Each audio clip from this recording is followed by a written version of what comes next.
أعوذ بالله من الشيطان الرجيم بسم الله الرحمن الرحيم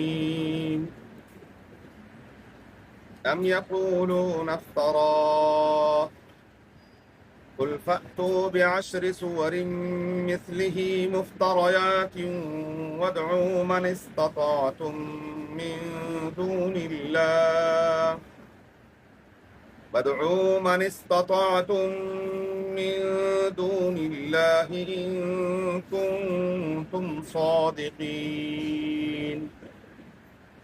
فإن لم يستجيبوا لكم فاعلموا أنما أنزل بعلم الله وأن لا إله إلا هو فهل أنتم مسلمون من كان يريد الحياة الدنيا وزينتها نوفِ إليهم أعمالهم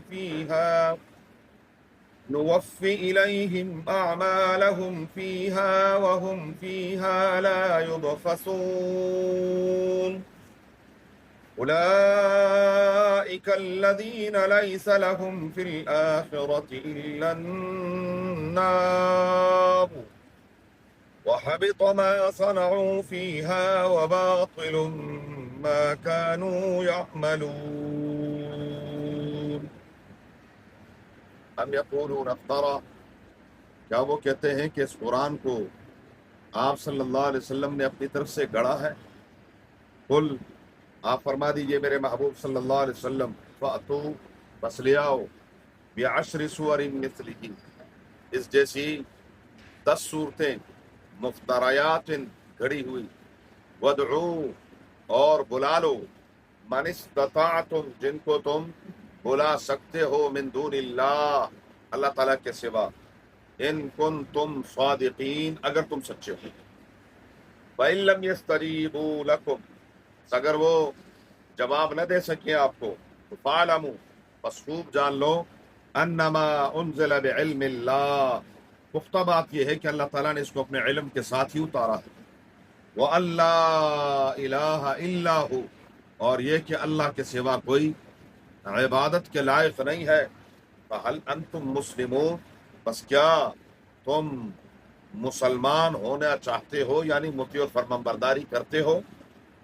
اولئک الذین، من کان یرید الحیات الدنیا، جو شخص دنیا کی زندگی چاہتا ہے، وزینتہا، اور دنیا کی خوبصورتی چاہتا ہے، نوفی الیہم اعمالہم، پورا پورا دیں گے ہم ان کو ان کے اعمال کا بدلہ، وہم فیہا لا یبخسون، اور ان کو اس دنیا میں کوئی نقصان نہیں ہوگا۔ اولئک الذین، یہی ہیں وہ لوگ، لیس لہم فی الآخرۃ الا النار، نہیں ہوگا ان کے لیے آخرت میں سوائے آگ کے، اللہ ہمیں محفوظ فرمائے۔ وَحَبِطَ مَا صَنَعُوا، اور برباد ہو گیا وہ جو انہوں نے کیا، فیہا، اس دنیا میں، وَبَاطِلٌ مَا كَانُوا يَعْمَلُونَ، اور باطل جو کچھ وہ کرتے تھے۔ ام یقولون افترا، سورہ ہود کی آیت نمبر 13 سے 16 تک ہے۔ گزشتہ آیات میں اللہ تبارک و تعالی وحدہ لا شریک نے آپ صلی اللہ علیہ وسلم کو تسلی دی، میرے محبوب صلی اللہ علیہ وآلہ وسلم یہ بکواسات کرتے ہیں جن سے آپ صلی اللہ علیہ وسلم کو تکلیف ہوتی ہے، سینہ مبارکہ تنگ ہوتا ہے، لیکن آپ اپنے مشن کو جاری رکھیں۔ اب اہم مضمون حقانیت قرآن، اور یاد رکھیں حقانیت قرآن اور حقانیت نبوت، یہ دونوں ساتھ ساتھ ہیں۔ جو نبوت کو مانے گا قرآن کو مانے گا، اور جو قرآن کا انکار کرتا ہے تو وہ نبوت کا بھی انکار کرتا ہے۔ تو اس سے دونوں مسئلے ساتھ ساتھ چلتے ہیں، رسالت کا مسئلہ بھی اور قرآن کریم کی حقانیت کا بھی۔ رب العالمین فرماتے ہیں میرے محبوب صلی اللہ علیہ وسلم، کیا یہ لوگ کہتے ہیں کہ قرآن کریم کو نعوذ باللہ آپ صلی اللہ علیہ وآلہ وسلم نے اپنی طرف سے گڑھا ہے، اپنی طرف سے بنایا ہے؟ نعوذ باللہ من ذالک۔ قرآن کریم میں جگہ جگہ اس چیلنج کا ذکر ہے، یہ پہلا چیلنج ہے۔ جو قرآن نے دیا ہے۔ پہلا چیلنج یہ کہ اگر یہ قرآن نبی کریم صلی اللہ علیہ وسلم نے نعوذ باللہ اپنی طرف سے بنایا ہے، خود بنایا ہے، فَأْتُوا بِعَشْرِ سُوَرٍ مِثْلِهِ، تم بھی عرب ہو اور تمہارے اندر بڑے بڑے فصیح اور بلیغ عرب موجود ہیں۔ سبحان ابن وائل ایک ایسا شخص تھا جو کسی مجلس میں بیان کرتا یا کوئی بات کرتا،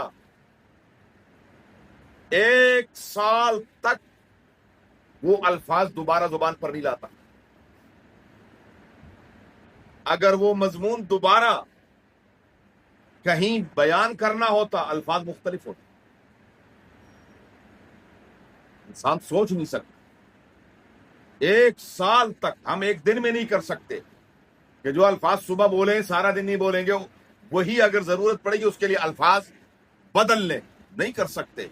اور یہ اتنا فصیح آدمی تھا، اتنا ادب میں اس کو دست رس حاصل تھا، یدی طولہ حاصل تھا کہ 1 سال تک ایسے ایسے فصیح و بلیغ تھے، ایسے ایسے لوگ عرب میں موجود تھے کہ ایک آدمی مجلس میں کھڑا ہوتا اور انگلی یوں کرتا، کوئی ہے میری اس انگلی کے بارے میں کچھ اشعار کہنے والا، ادھر سے ایک بندہ کھڑا ہوتا اور 100 شعر پڑھتا، 1 2 نہیں، 100 شعر۔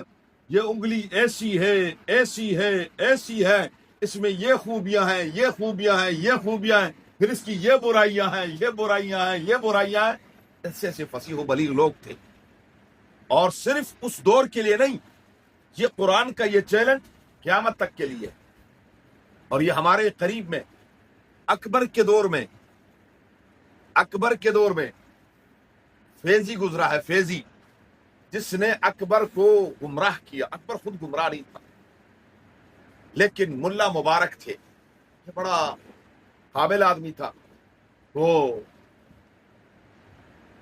ہم عصر جو لوگ تھے وہ ان کے ساتھ جلس تھے اور ان کے ساتھ حسد کی آگ میں جلتے تھے، تو ان کے الٹی سیدھی باتیں، یہ اس حسد میں اتنا آگے نکل گیا کہ اس نے پھر اکبر پر ہاتھ ڈالا، اور اس کو اللہ نے 2 بیٹے دیے ملا مبارک کو، ابو الفضل اور فیضی۔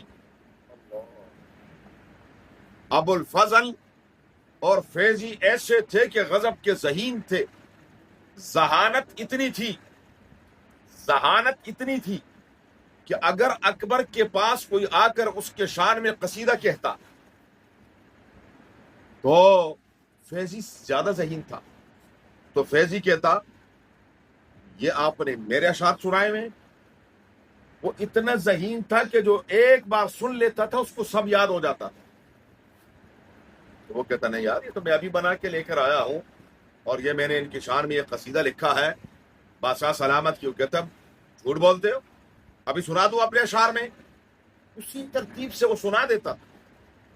اچھا، جو دوسرا بھائی تھا ابو الفضل، وہ ایسا ظالم تھا کہ جو چیز 2 مرتبہ سن لیتا تھا اس کو وہ کہتا ہاں میرے بھائی کا اشعار ہے، یہ مجھے بھی یاد ہے، میں سنا دوں؟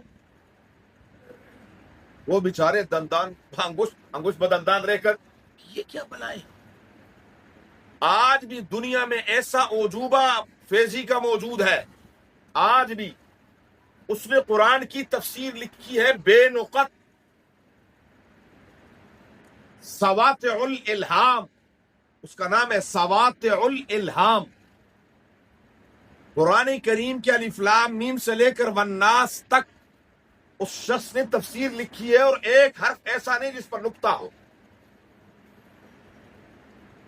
اس میں با نہیں ہے، تا نہیں ہے، ثا نہیں ہے، جیم نہیں ہے، خا نہیں ہے، زال، زا، شین، باد، زوا، فا، قاف، نون، یا، یہ نہیں ہے۔ پیچھے رہ کیا جاتا ہے؟ ان حروف سے اس نے پورے قرآن کی تفسیر لکھی ہے، لیکن قرآن کا مقابلہ وہ بھی نہیں کر سکتا۔ قرآن جیسی ایک سورت بنا کر لانا اس کے بس میں بھی نہیں تھا۔ ایسے بڑے بڑے ذہین کئی لوگ گزرے، لیکن ہمارے ان کے بعد کے دور کا کشمیر کا علامہ انور شاہ کاشمیری رحمہ اللہ تعالی رحمت واسعہ کو اللہ نے ایسی ذہانت سے نوازا تھا۔ مصر گئے، مصر